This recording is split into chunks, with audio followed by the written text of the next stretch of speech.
Part, yes. Started at 2050. Yeah, Yes. written on somebody else's world building. Yes. Yes, Martha. I definitely agree. Yeah. Absolutely. And how about Marie? Like with, I know you're with Wild Rose Press. They have different levels. They do. They They do, and they have an erotica line. They have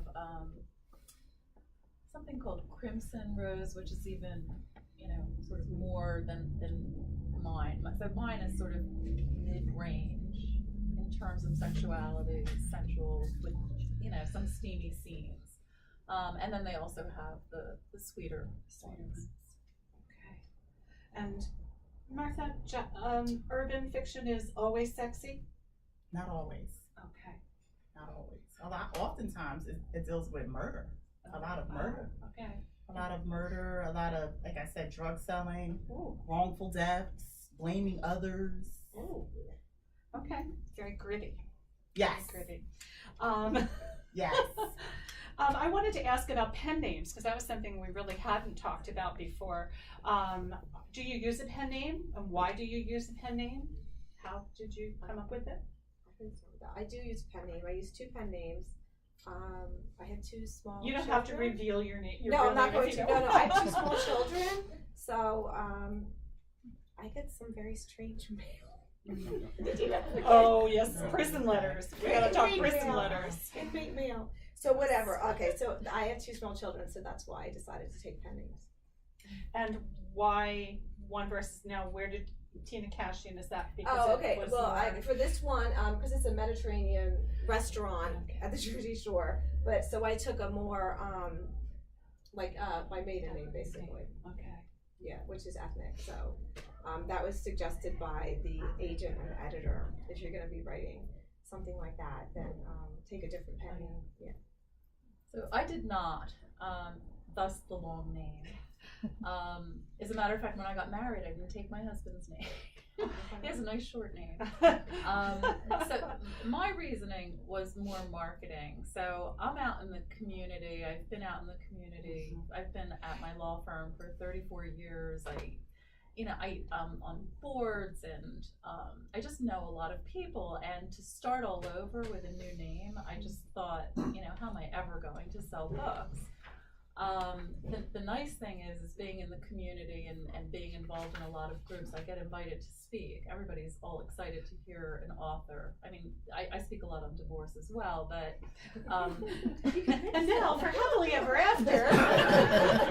but I'll also get invited to speak just about about my journey. How did I become a romance writer? You were in a newspaper. Yeah. So I get interviewed by newspapers. I've been on the radio. I've been on TV.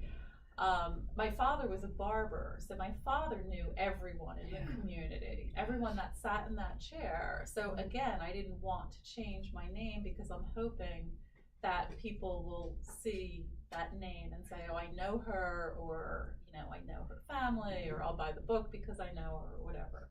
So it was part of just having my name out there from other things. I was a little bit worried when my book was going to come out, and I only told my partners right before the book was coming out. I wasn't asking any permission or anything, but I thought they should know that that a romance was coming out, and there were some steamy scenes in there, and did they have an issue? Which if they did, I don't know. Really, it really was too late. But they were so supportive. They've had 2 huge parties for me when each book came out, big book signing parties.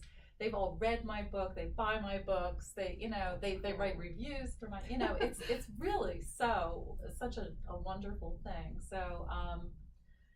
Women's groups invite me because they know me from the Chamber of Commerce or book clubs or whatever. So that's the reason why I did not. Yeah, again, as soon as she said barber, I used to be a hairstylist. Oh. So I'm telling you, it's just like that universal connection. Some Yes, we do. I didn't change my name because of that reason as well, because I'm a hairstylist. I was a hairstylist for 20 years. Everybody in the community knows me outside of Mercer County, Philadelphia, New York. So I said, I'm not changing my name. I don't want to.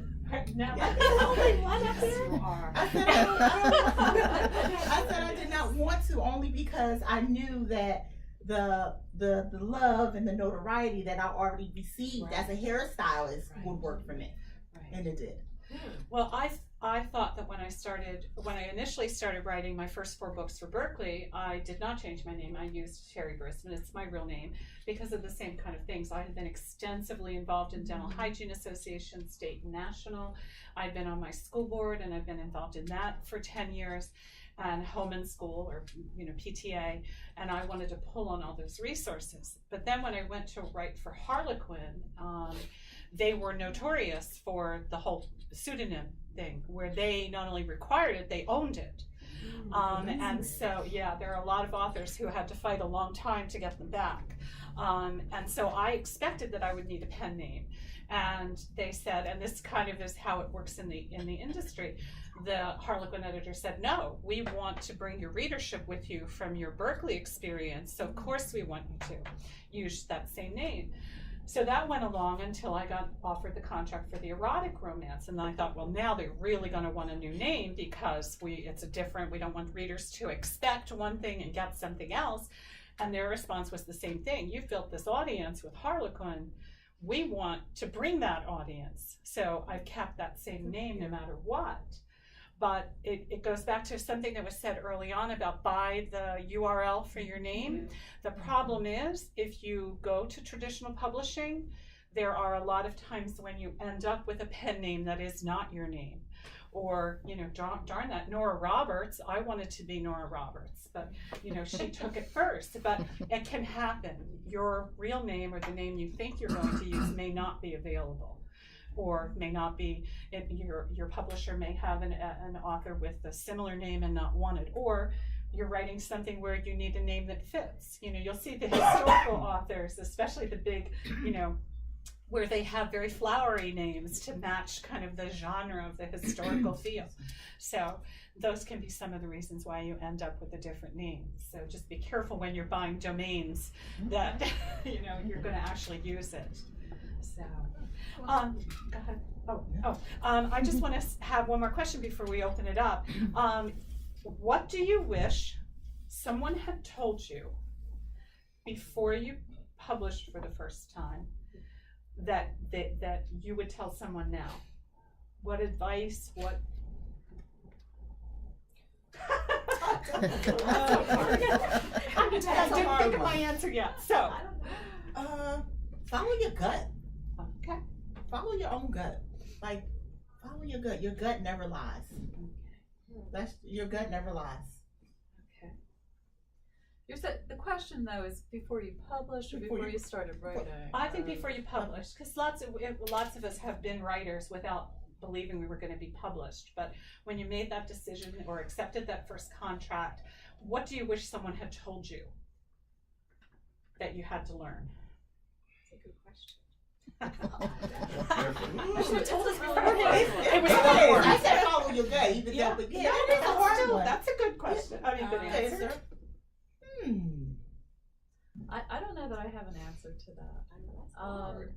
But it could actually, one of the things that I learned in between both books, and maybe that can sort of seg into it,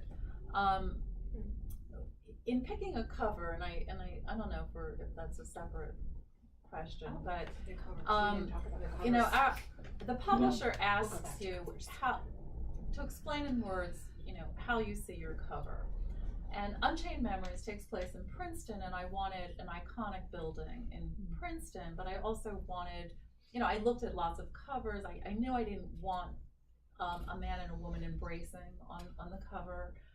My books, my romances, the women are very independent, strong career oriented women, and I just wanted the woman on the cover. So I had this view of she'd be sort of looking off, that you wouldn't see her face, because I didn't want you to have a preconceived idea of what she would look like.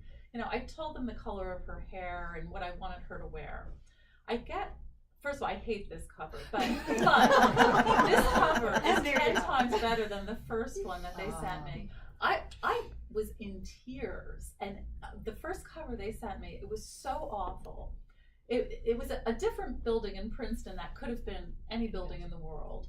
The woman looked looked like she was from the Midwest living on a farm. And I said, you know, this is a Northeastern lawyer. You know, she's career oriented. She looks like me. She's sophisticated. and I was, you know, so they ended up sending me this, and although I didn't want the face, and this hair color isn't right, and she has on a white dress, like but the name is right? But the name is spelled right? Yes. Okay. But this cover was like so much better than the last one that I was like, okay. So what I learned between was, for this book, I went on to stock photography and spent probably days looking for a picture of a cover that I would love to send to them so that they could get the idea of what I really loved. And they ended up picking this picture. So I think, you know, a cover has a lot to say about your book, and people buy books based on covers sometimes. I mean, it's a little bit harder on Kindle, you know, because they're this big, but it as I said, I just hated this cover so much that I realized I have to be more involved. Then when this book, so I got the right cover, right? The font was just, it was like block font, and I'm like, it's dancing. You know, we should have a pretty font.